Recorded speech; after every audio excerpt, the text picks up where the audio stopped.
How you doing? Good, thanks. Now here's where things get pretty interesting, you guys. This has to be dewatered.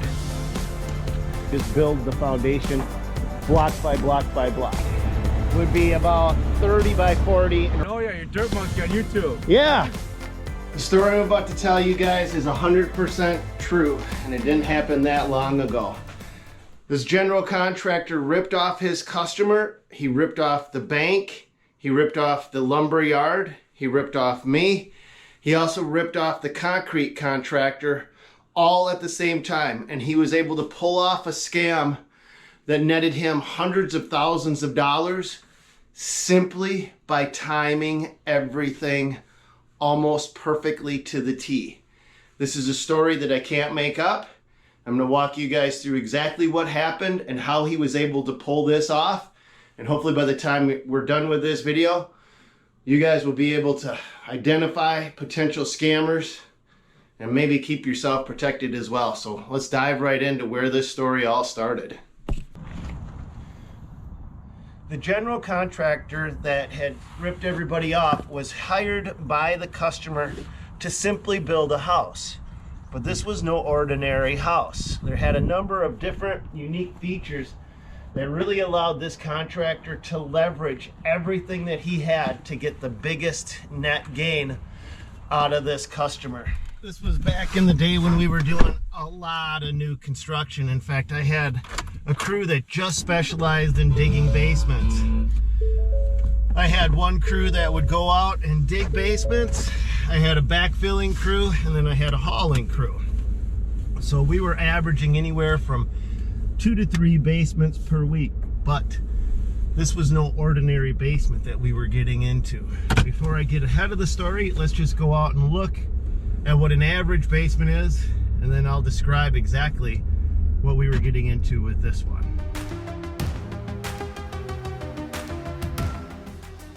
My closest guess is this contractor was able to scam his customer out of over $120,000. But I'm guessing some of you guys may have stories where you've been scammed by a contractor, or you know somebody that has been scammed by a contractor. And I'd love to hear your stories. Those will help all of us at least become aware of what contractors are doing out there, and hopefully how to protect ourselves against other possible scams. But let's jump right back into this video. Now, a normal basement that we would dig would be about 30 by 40 and around 8 foot deep. Not all parts of the country have basements or need basements, but here in Minnesota we have to have the frost protection. Now for us, a normal dig would be around $4,000 to $5,000. Hauling out the soil from that dig, depending on what the elevation was set of the house, can vary anywhere from $2,000 to $3,000 extra, and then coming in and doing what we call a rough finish grade was another $1,000. So a dig has 3 different components to it.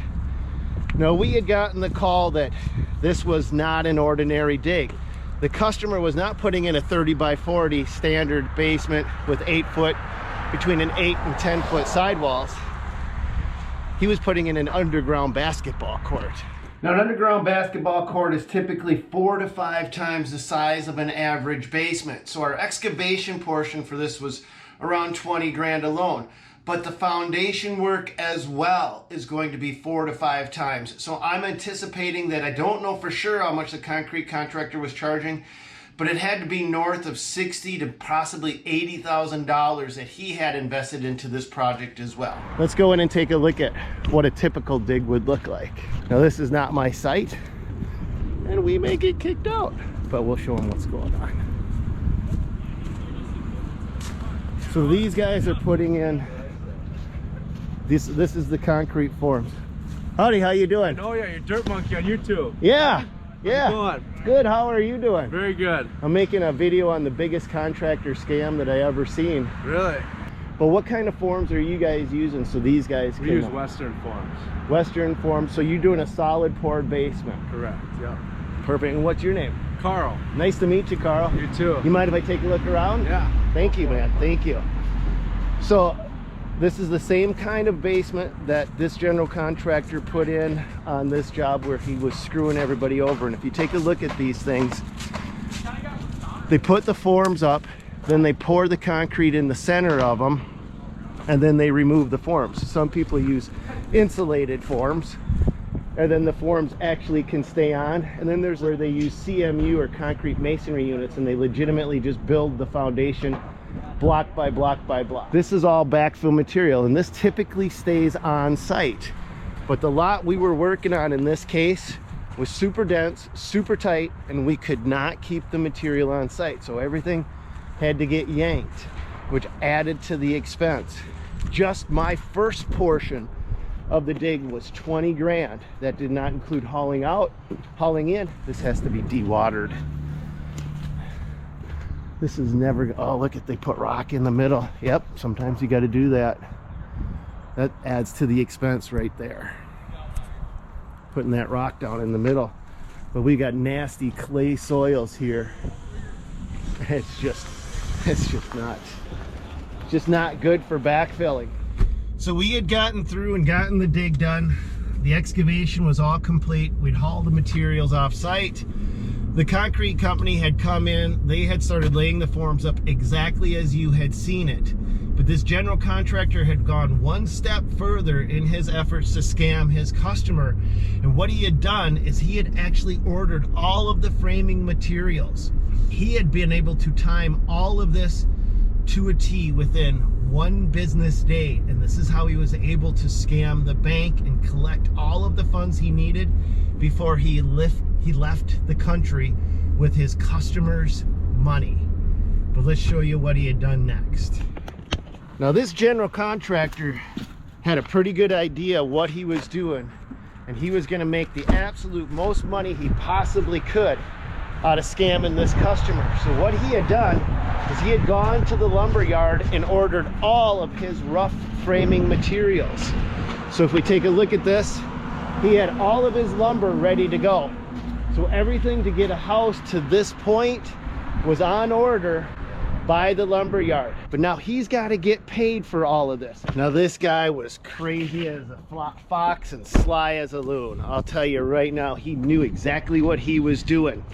To get the most money, he wanted to have the most contractors on the line, and this is the reason why.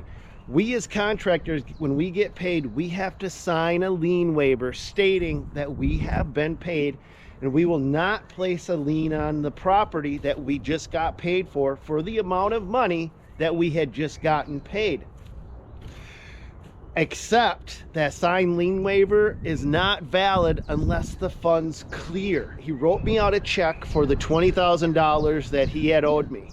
I signed his lien waiver. This check came from his account from his company. He then, on the same day, went to the concrete contractor and said, I need a signed lien waiver, and wrote the concrete contractor out his check as well. And then by pre-ordering the materials for the house, he went to the lumber yard, wrote them out a check from his company, and he got the signed lien waiver. Those signed lien waivers were the key for him to being able to collect real funds.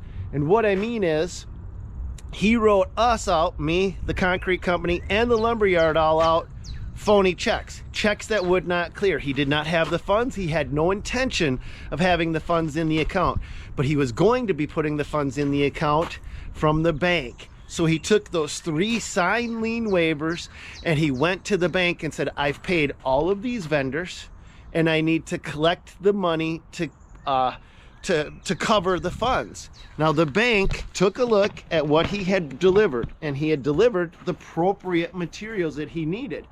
And the bank wrote him out a check to cover me, to cover the concrete contractor and the lumber yard all at one fell swoop. Except my check bounced, the concrete contractor's check bounced, and so did the lumber yard's check bounced. But the bank's check to the general contractor didn't bounce. The funds were there. He immediately deposited those funds, and I don't know if he pulled them out in cash or what he did from there. I wasn't privy to that. But he had gathered that money, and as soon as he had the legitimate funds in his account, it was about the same time we found out that the checks that he wrote out to the 3 of us were negligent, didn't have the funds, insufficient funds to cover it. He had skipped the country. He turned the signed lien waivers in. The bank had given him the money to cover all three of us, and then he had pocketed all of that money for himself. That means the customer was on the hook to double pay all of us. It's a screwy situation, but I got the call from the customer. What am I going to do? He needed to track down that general contractor and recollect his funds, except the guy had completely skipped the country and has not yet been seen to date. Now, the big thing is how do you protect yourself from something like that?